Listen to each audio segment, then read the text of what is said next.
사무엘하 23장 1절부터 5절 말씀을 본문으로 우리의 연약한 삶을 통해서도 예수님이 드러나기를 이라는 제목으로 말씀의 은혜를 잠시 나누고자 합니다. 오늘 본문 말씀 5장 1절은 사실 1절부터 포함한 22장 전체가 다윗의 마지막 승전가요, 찬양이요, 고백이다라고 얘기하는데 23장 1절에 가서는 이는 다윗의 마지막 말이라 이렇게 쓰고 있습니다. 유언이라는 말은 아닙니다. 다윗이 죽기 직전에 남겼던 유언이다 그 말은 아니고 22장 전체가 다윗의 승전가요, 찬양이요, 하나님을 노래하는 것들인데 자기 고백인데 그 마지막 정리 부분이다 이렇게 이해하시면 되겠습니다. 어쨌거나 대단히 중요한 부분이 맞죠. 자기 인생에 대한 마지막 고백이니까요. 그런데 흥미로운 것은 5절 말씀입니다. 5절. 저희가 마지막 절로 삼고 있는 5절. 보시죠. 내 집이 여호와 앞에 이같지 아니하냐. 하나님이 나와 더불어 영원한 언약을 세우사 만사에 구비하고 견고하게 하셨으니 나의 모든 구원과 나의 모든 소원을 어찌 이루지 아니하시랴. 입니다. 저희가 주목해야 될 부분은 5절인데 5절부터 이 본문 말씀의 실타래가 풀려나가기 때문입니다. 5절이 평서문으로 쓰여 있지 않습니다. 한글에는 그것이 잘 드러나 있지 않은데 그러나 한글도 자세히 보면 아니하냐, 아니하시랴 두 번 등장합니다. 보셨습니까? 이게 평서문이 아니라는 얘기예요. 성경 원문을 제대로 번역하고 좀 감칠맛을 조금 더 살려놓은 다른 영어 성경들을 보면 의문문으로 되어 있습니다. 즉, 내 집이 하나님 앞에 이같이 복되다 이렇게 평서문으로 쓴 것이 아니라 과연 내 집은 하나님 앞에 복된가? 의문문으로 써 있습니다. 정확히 말하면 부정의문문입니다. 부정의문문 배우셨을 거예요. 내 집이 하나님 앞에서 어찌 복되지 아니하랴. 여기 쓴 거랑 이제 비슷한 표현이죠. 그죠? 부정의문문이죠. 뒷부분에도요. 나의 모든 구원과 나의 모든 소원이 어찌 이루어지지 아니하랴. 자기 스스로에게 질문하고 거기에 대답하는 겁니다. 배우셔서 아시겠지만 부정의문문의 용법이 무엇입니까? 강한 긍정. 배우셨죠? 그죠? 부정을 두 번 써도 강한 긍정. 부정의 의문문을 써도 강한 긍정이에요. 그죠? 예. 너 내 사과 네가 먹었지? 이러면은 물어보는 거지만 네가 안 먹었다고? 이렇게 하면은 더 강한 거죠. 그죠? 부정 의문문인 거예요. 그러니까 다윗이 5절에서 말하는 거는 이 강한 긍정인 거예요. 어떤 강한 긍정이요? 5절이 정말 강한 긍정인 거죠. 하나님은 나와 함께 계셔서 우리 집, 나의 집은, 다윗의 집은 언제나 하나님과 함께 있었고, 그리고 또 만사에 구비하고 견고하다. 구비하다는 건 뭐냐면요, arranged. 그러니까 정말로 질서정연한. 나의 삶이 정말로 질서정연한 것이었다. 그리고 견고하다는 건요, 안전한 것이었다. 나의 삶이 정말로 정돈되고 안정되었다. 하나님과 함께. 강한 긍정이에요. 그리고 그 다음 나의 모든 구원과 나의 모든 소원을 하나님이 늘 이루어 주셨다. 여기서 구원이라는 거는 이 예수 그리스도 믿고 구원받는 그 구원도 되겠지만 다윗의 이 고백에 의하면 원수들의 손아귀에서 생명을 구원해 주셨고 또 나의 모든 소원을 이제까지 이루어 주셨다. 앞으로도 어찌 그렇지 아니하랴. 강한 긍정인 거죠. 이 5절 말씀을 증명하는 부분이 1절부터 4절입니다. 하나님이 나와 어떻게 함께 하셨고 나의 가족과 어떻게 함께 하셨고 나의 집과 어떻게 함께 하셨고 그리고 이 나의 삶을 안정되고 그리고 견고하게 하셨고 그리고 나를 구원하셨고 나의 소원을 어떻게 이루어 주셨는지가 1절부터 4절까지의 다윗의 고백입니다. 이렇게 고백할 만하구나라고 1절부터 4절을 보면 야 다윗이 이렇게 고백할 만하구나라고 우리는 바로 알 수 있습니다. 1절 말씀 중간 부분에 보시면 이세 아들 다윗이 말하며 그 다음부터 쭉 다윗이 자기 자신을 누구라고 일컫습니다. 스스로. 첫 번째, 높이 세워진 자. 이렇게 얘기해요. 높이 세워진 자. 그 영어 성경으로 된 것을 직역해보면 뭇 사람들, 세상의 뭇 사람들을 위해 높이 들려 올린 자. 이렇게 사실이 맞습니다. 데이비드라는 이름은요, 미국 가서 데이비드? 그러면 너도 나도 손듭니다. Yes. 아주 흔해 빠진 게 데이비드예요. 왜요? 다윗 왕 이름 그대로 쓴 거죠. 그만큼 전 세계적으로 정말 유명하고 높이 들리는 자가 다윗이죠. 당대에도 다윗만한 왕이 없었다고, 그리고 인류 역사를 통해서 다윗만한 왕이 있었을까라고 이야기하는 그 바로 다윗인 거죠. 그래서 오늘 본문 말씀에 높이 세워진 자라는 말은 맞는 얘기죠. 그렇죠. 두 번째 다윗은 뭐라고 표현하냐면 야곱의 하나님께로부터 기름 부음 받은 자 이렇게 씁니다. 기름 부음은 능력을 말하는 거죠. 하나님이 나에게 능력을 많이 부어주셨다. 그런데 왜 야곱의 하나님이라고 이렇게 썼을까요? 이것도 역시 앞부분에 높이 세워진 자와 연관이 있는 겁니다. 야곱이 누구입니까? 유랑민, 불랑민, 한낱, 근동지방에 양치고 다니던 그 잡족들을 민족되게 한 게 어느 시점부터입니까? 야곱 때부터죠. 야곱의 이름이 뭘로 바뀌죠? 이스라엘. 그리고 야곱의 그 12아들부터 그 불황인이요, 그 근동지방에 그냥 양들이나 치던 잡족이던 이스라엘이 부족이 되는 거예요. 민족이 세워지는 거죠. 즉 야곱의 하나님이 이 기름을 부으셨다라는 얘기는 이 다윗을 비로소 왕정국가의 핵심으로, 이스라엘을 왕정국가의 핵심으로 일으키기 위해 다윗을 사용하셨다. 대단한 얘기죠. 그래서 야곱의 하나님이 내게 기름 부으셨다는 거예요. 다른 말로 하면 민족을 세우기 위해 나를 쓰셨다는 거예요. 대단한 고백이죠. 그 다음에 뭐라고 나옵니까? 이스라엘의 노래 잘하는 자가 말하노라. 2절까지 보겠습니다. 여호와의 영이 나를 통하여 말씀하시며 그의 말씀이 내 혀에 있도다. 즉 하나님의 마음을 받아서 그걸 노래로 표현하고, 2절에 그리고 그걸 말로 표현하는 것. 여호와의 영이 내게 임해서 그걸 노래로 표현하고 말로 표현하는 것. 이 1절 끝부분과 2절까지 해서 다윗이 자기를 뭐라고 표현하냐면 나는 선지자다. 1절 끝에와 2절을 이스라엘의 노래 잘하는 자 여호와의 영이 나를 통하여 말씀하시며 그의 말씀이 내 혀에 있도다. 이건 선지자를 얘기합니다. 선지자. 즉 다윗은 왕이면서도 선지자의 역할도 감당합니다. 사람들에게 하나님의 말씀을 받아 말한 선지자 역할도 감당합니다. 대단하죠? 정말로 대단합니다. 그래서 많은 서양 사람들이 다윗을 그렇게 자기 이름에 쓰려고 애를 쓰고 아들 이름에다 붙이려고 애를 쓰는 거예요. 정말 위대한 왕이었죠. 그런데 다윗 왕의 위대함이 더 의미 있는 것은 이것 자체 표면적인 의미가 아닙니다. 다윗 왕이 정말 의미 있는 것은 이 다윗 왕이 그 구약의 숱하게 많은 구약의 인물들 중에 예수 그리스도를 예표하는 대표적인 인물이라는 사실입니다. 하나님께서 일부러 예수 그리스도의 그 놀라우심을 예표하기 위해서 구약에 많은 사람을 두셨는데, 여러 사람을 두셨는데, 대표적인 사람들 몇 명만 꼽아보면 요셉도 예수 그리스도를 예표한다 하잖아요. 미리 보여주는 거죠. 그죠? 또 누굽니까? 죽으심과 처참하게 양처럼 죽으심을 예표하는 건 누구죠? 이삭. 그것도 예수를 예표하는 거죠. 이런 많은 사람들이 있는데 그 중에 예수 그리스도를 예표하는 가장 위대한 사람으로, 분명하게 예수 그리스도를 예표한다고 모든 사람에게 칭송을 받는 사람은 바로 다윗이. 앞부분에 뭐라고 합니까? 다윗이 자기를 높이 세워진 자라 하죠. 그죠? 이건 예수 그리스도를 예표한 거예요. 높이 세워진 자라는 성경 영어 영문 번역을 보면 man, 즉 사람인 거죠. man who exalted by the most high. 그러니까 이 most, 죄송합니다. 영어 자꾸 써서. most는 가장 최상, 정말로 최상의 위치에서 exalted, 영광을 다 받으신.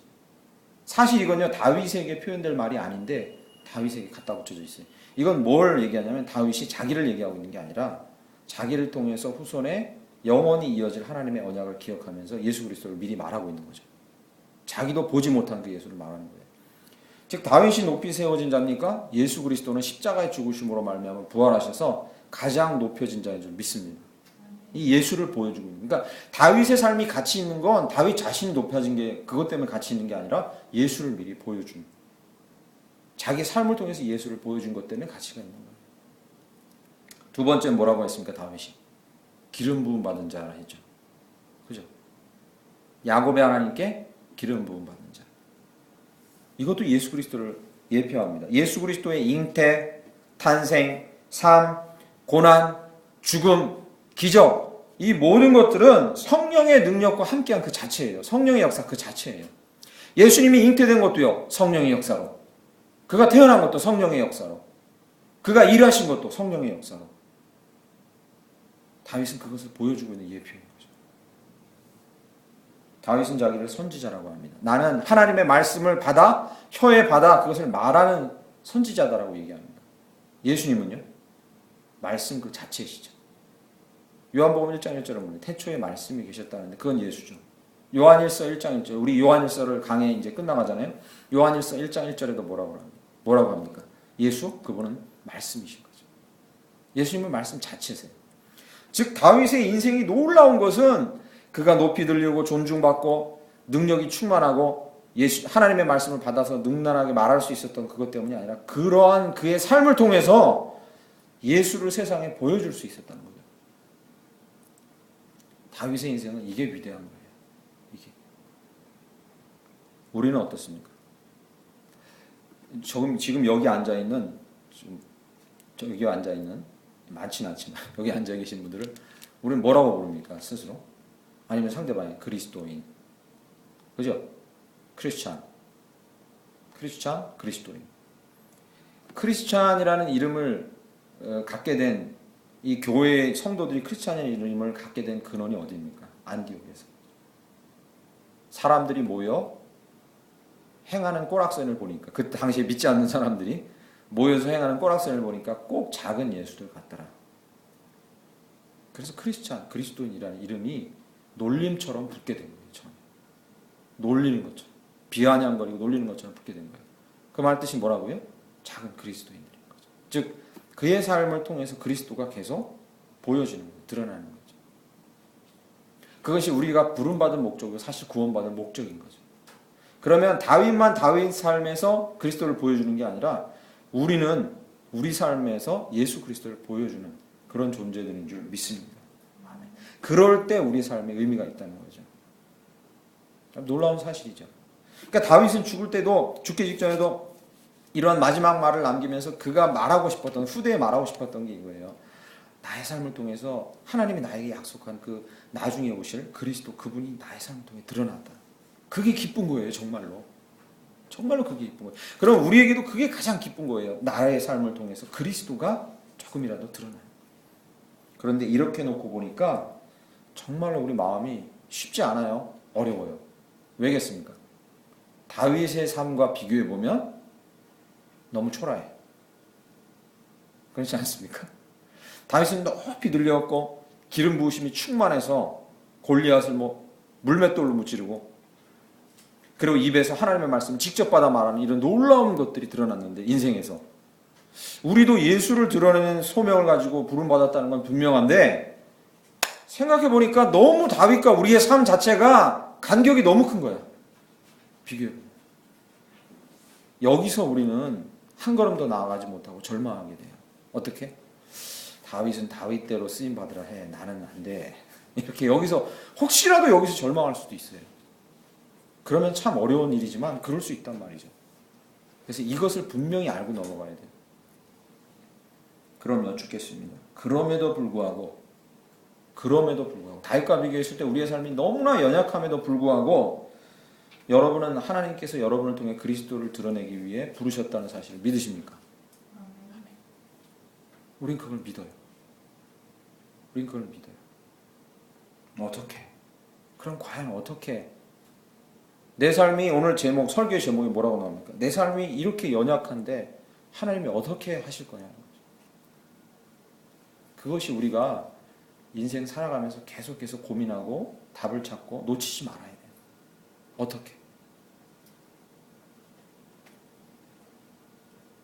오늘 본문 말씀에 다윗의 이야기를 읽으면서 제가 일부러 집중하지 않고 빼놓은 단어 두 가지가 있어요.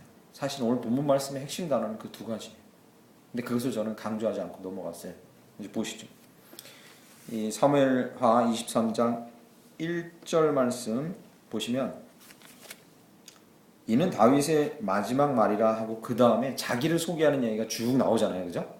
4가지 5가지가 나오는데 제일 첫 번째 다윗이 자기를 소개하는 말이 무엇인지 제가 설명하지 않고 넘어갔어요. 그것이 무엇입니까? 이새 아들 다윗이 말하며.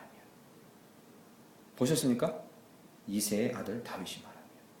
여러분, 다윗은 높이 세워졌어요. 당대뿐만 아니라 후대에 그만한 왕이 없었다고 존중받고 기름 부음이 충만했고 선지자 역할까지 감당했는데 그는 그러한 놀라움에도 불구하고 그는 누구였어요? 이새의 아들이었어요.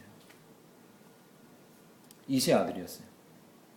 그는 처음부터 탁월하지 않았고 처음부터 왕이 되려고 자기 스스로 생각하지 않았고 처음부터 택함 받지 않았고 처음부터 두각을 드러내서 정치하지 않았어요.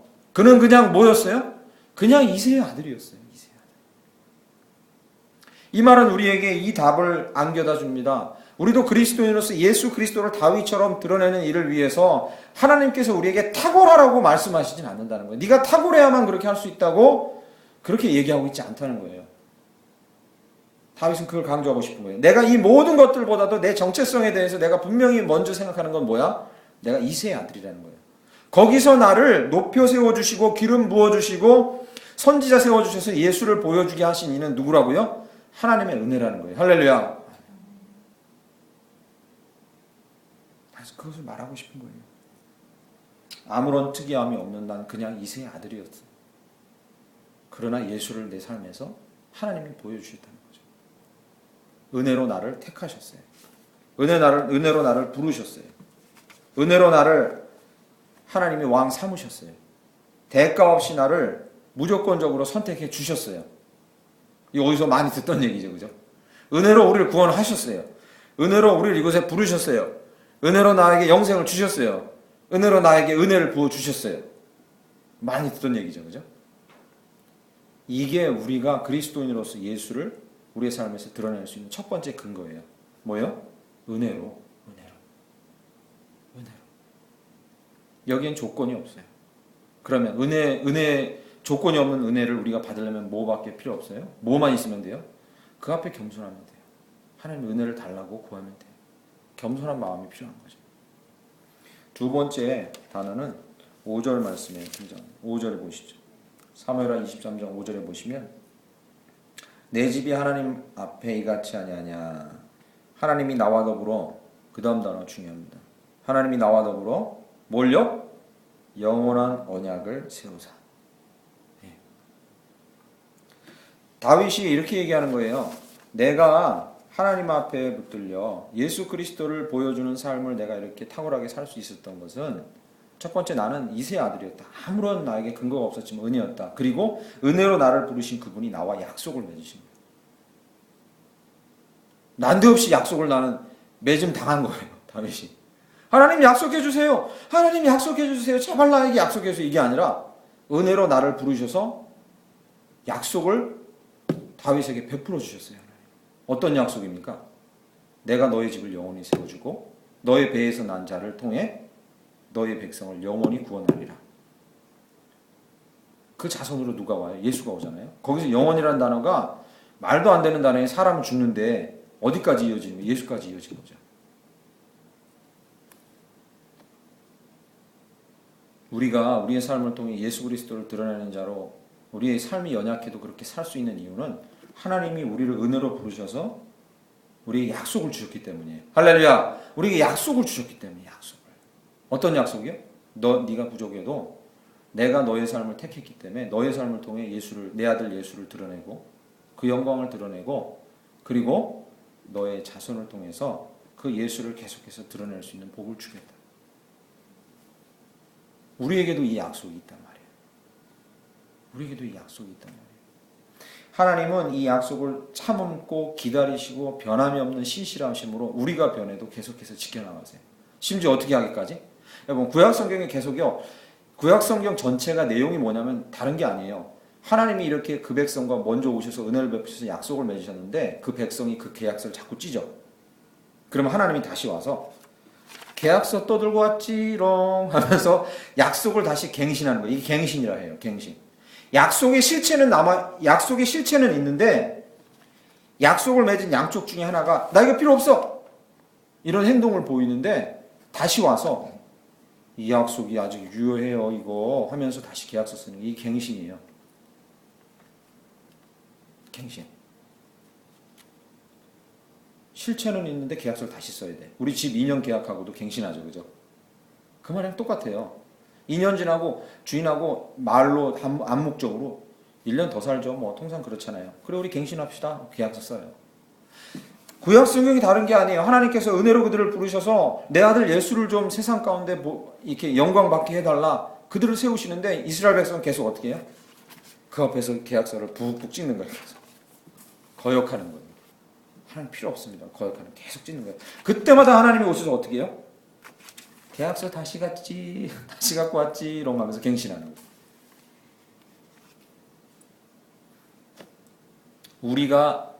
우리가 아무리 연약해도 그러나 우리가 연약한 대로 우리의 삶을 통해서 그리스도를 드러낼 수 있는 보장이 어디 있냐? 이 두 가지 단어 때문에 은혜와 언약 때문에. 다윗이 그것을 다 자기의 고백에 숨겨놨어요. 이렇게 고백 안에 숨겨놓은 거죠. 다윗이 예수 그리스도를 나타낸 것은 그가 탁월했기 때문이 아니라 은혜와 언약 때문이다라고 다윗은 고백하고 있는 거예요. 그러면 우리는 이렇게 고백할 수 있어요. 우리도 이렇게 고백할 수 있어요. 우리도 그 은혜와 언약으로 인해 우리의 삶을 통해 예수님을 드러낼 수 있습니다. 우리도 이렇게 고백할 수 있어요. 얼마든지 고백할 수 있는 거죠. 여러분 5절 말씀에 여러분의 질문을 넣어서 이제 5절 말씀이 의문문이라는 거 제가 말씀드렸죠. 그죠? 그러면 여러분의 질문을 넣어서 한번 해보죠. 제가 말을 바꿔서 해봅니다. 과연 하나님은 나의 구원을 완성하실까? 다윗의 고백이에요. 이게 의문이죠. 의문. 과연 하나님은 구원자로서 나를 구원하신 분으로서 내가 성숙하고 아름답고 충만하게 믿음을 지켜서 주님 오실 때까지 많은 열매를 맺게 하실 수 있을까? 우리는 우리 스스로에게 질문하는 거예요. 자신 없어질 때가 많아요. 자신 없어질 때가 많습니다. 정말 자신 없어질 때가 많아요. 또 질문하는 거예요. 그 5절 뒷부분. 하나님은 과연 내 만사를 질서 있고 안전하게 지키실까? 내가 그런 은혜를 받아 마땅한가? 내가 그렇게 될 자격이 있는가? 과연 하나님은 나의 소원을 다 이루어 주실까? 우리 스스로에게 질문하는 거예요. 여러분 여기에 대한 대답이 여기 자체에 있는 게 아니에요. 나한테 있는 것도 아니에요. 어디에 있습니까? 우리가 예수 그리스도를 드러내기 위해 부름받았다는 걸 우리가 믿고 붙들고 있느냐에 있는 거예요. 그걸 알고 있고 그 은혜와 언약을 붙들기 위해 우리가 애쓰고 있는가? 거기에 있는 거예요. 다른 데 있는 게 아니에요. 그러면 질문에 대한 답은 어떻게 해야 합니까? Yes. 우리는 하나님께서 우리의 구원을 끝까지 아름답게 하실 것을 믿습니다. 우리 답이 이제 Yes죠. 우리는 하나님께서 우리의 삶을 질서 있게 하고 안전하게 하고 우리의 만사의 소원을 들어주실 것을 믿습니다. Yes죠. 왜요? 하나님은 우리를 통해서 예수 그리스도를 세상에 드러내시려고 우리를 택하셨고 은혜와 언약으로 우리를 이끄셨고 본을 보여주셨고 우리 안에 지금도 역사하고 계시기 때문에 그럴 수 있다는 거예요. 성경은 신약 성경은 두 구절에서 이 사실을 다시 확인해 줘요. 우리 오늘 주보 앞부분에 제가 그 첫 구절을 써놓은 거죠. 빌립보서 1장 6절. 주보를 보시면 우리 함께 읽어볼까요? 주보를 보시면서 우리 함께 읽어보겠습니다. 시작. 너희 안에서 착한 일을 시작하신 이가 그리스도 예수의 날까지 이루실 줄을 우리는 확신합니다. 할렐루야. 이 사무엘하 23장 5절 말씀을 해석하는 신약자들이 이 빌립보서 1장 6절을 너도 나도 막 거론해요. 야, 마치 사무엘하 23장 5절 말씀을 읽다가 빌립보서 1장 6절이 막 떠오른다. 여기서 너희 안에 시작한 착한 일이 무엇입니까? 그 착한 일이라는 게 뭐예요?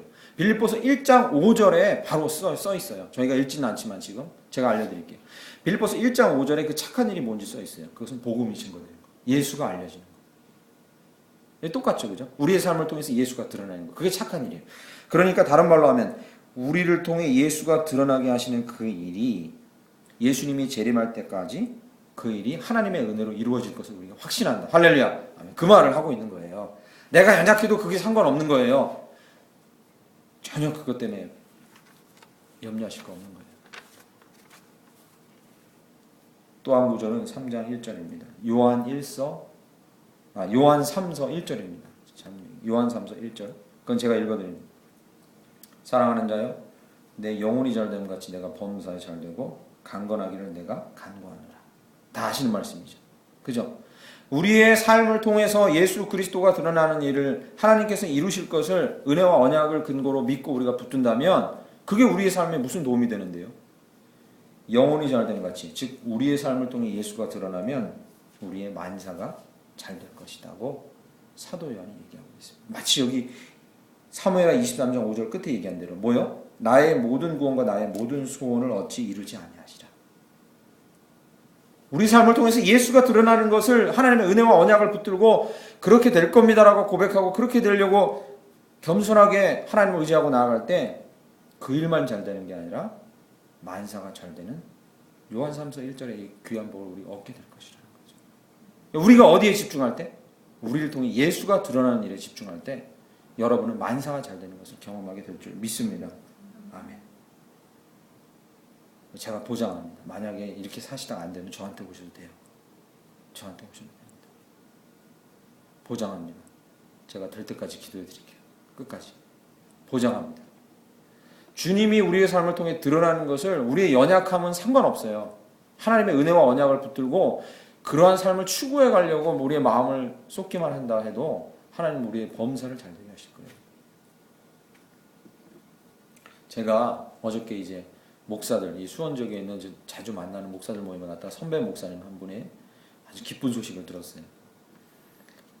뭐 이름은 밝힐 수 없지만 그 목사님 따님이 유학까지 갔다 오신 정말로 실력 있는 분인데 서울에 네노라는 디자인 회사에 취업해서 근무를 잘하다가 이분이 얼마 전부터 이제 회사가 너무 어렵고 자기에게 맡겨진 일이 자기 적성에 맞지 않고 자기가 배운 내용들보다는 너무 차이가 나는, 격이 나는 너무 단순 노동이라 정말로 힘들어하다가 결국에는 퇴사했어요. 퇴사하고 갑자기 우울증이 찾아왔어요.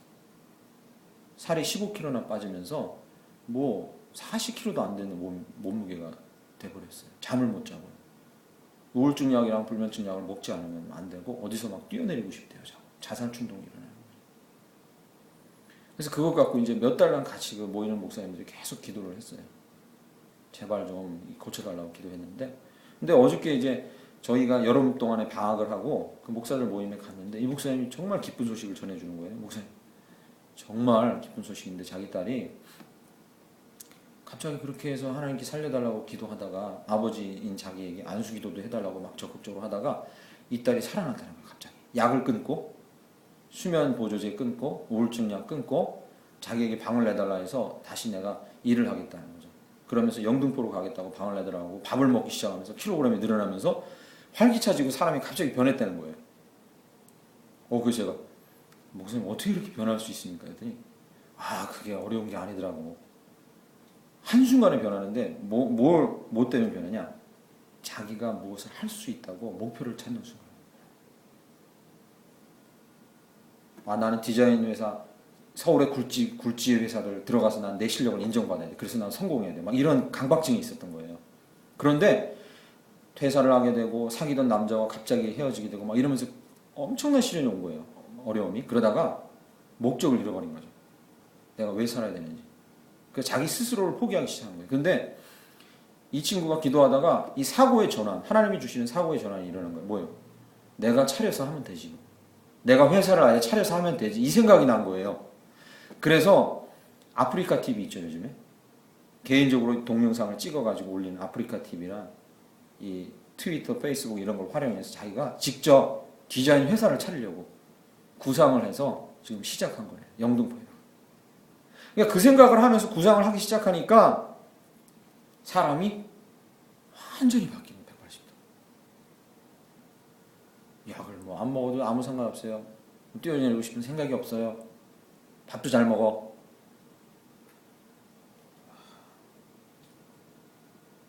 목표. 내가 왜 사는가에 대한 목표가 생기니까 그 이변 주변의 것들이 자동적으로 정리가 되는 거죠. 그 아버지인 목사가 보고 너무 놀랐다는 거예요. 너무 놀랍다. 인간의 작은 목표가 그게 얼마나 큰 목표입니까? 회사 차려서 돈 많이 벌래. 아주 단순한 목표죠. 그런데 그런 목표가 세워졌다는 것만으로도 사람이 완전히 죽을 것 같은 사람이 변해버려요. 하물며 예수 그리스도라는 그분이 우리의 삶을 통해 드러나게 하고 싶다. 나는 내 말을 통해서, 행동을 통해서, 또 내가 사회에서 삶을 통해서 어떤 식으로든지, 그게 크건 작건 간에 조금씩이라도 예수를 내 삶을 통해 보여주고 싶다라는 이 목표가 우리 안에 생긴다면, 하나님이 우리에게 만사를 형통하게 해주시겠다는 약속이 공치사는 아닐 거잖아요. 맞잖아요. 맞는 얘기죠. 그냥 사람이 마음만 바꿔 먹어도 모든 게 잘 되는데, 하나님께서 보시기에 내 아들의 영광을 위해서 저가 일하고 열심히 행하고 드러내는 걸 위해서 행하겠다고 마음 먹고 그런 삶의 방향을 맞추겠다고 하면, 하나님이 우리에게 왜 만사가 잘 되게 왜 못하시겠어요? 당연히 하실 수 있는 거죠.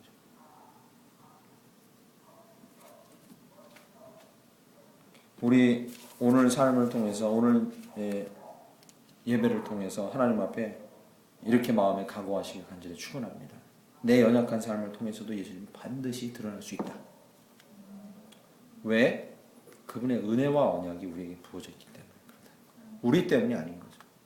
또 하나 다짐하시기 바랍니다. 그 은혜와 언약을 붙들고 예수를 우리 삶에 드러내려고 할 때, 하나님께서는 나의 모든 길을 이끄시고 인도하시고, 오늘 다윗의 고백처럼요, 나의 구원을 확실하게 하시며 내 소원을 이루어 주실 것이다.